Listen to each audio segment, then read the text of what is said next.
Muling magsasagawa ng clearing operations ang MMDA sa mga sasakyang nakaparada sa Mabuhay Lanes. Pero tila mahihirapan po sila lalo't tabi-tabi ang mga sasakyang nakapark sa ilang bahagi nito. May live report si Isay Reyes. Isay.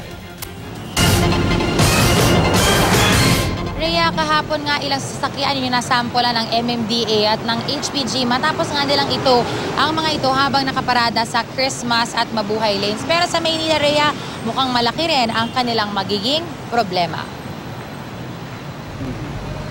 Isang Maynila sa dagsaan ng mga mamimili tuwing Pasko lalo na sa Divisoria. Kaya't marami rin itinalagang Christmas lanes ang MMDA rito. Iyon nga lang sa daanan sa kagabi, tabi-tabi ang mga nakaparadang sasakyan. Una ang ruta na mula Taft Avenue papuntang Divisoria. Dumaan kami ng Ayala Boulevard, kumaliwa sa Carlos Palanca, tapos ay dumiretso ng Carriedo Street papuntang Divisoria. Sa Carriedo Street, maraming nakaparada mga tricycle at pribado sasakyan.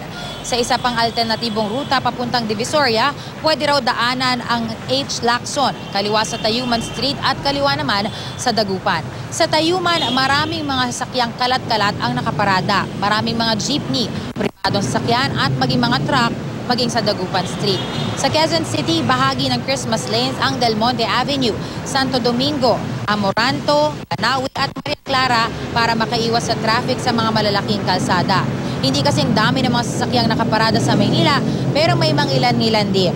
Mabuti na lang at maaga pa dahil bawal lang naman daw paradahan ang Christmas lanes mula alas 6 ng umaga hanggang alas 9 ng gabi. Pero mukhang kailangan matutukan ng mga kalsadang nabanggit sa Maynila dahil marami sa mga ito tila ginawa na ring terminal ng mga pampublikong sasakyan.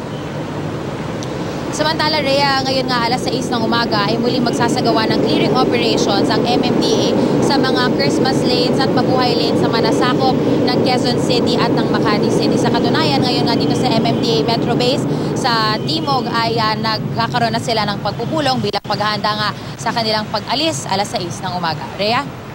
Maraming salamat, Isay Reyes.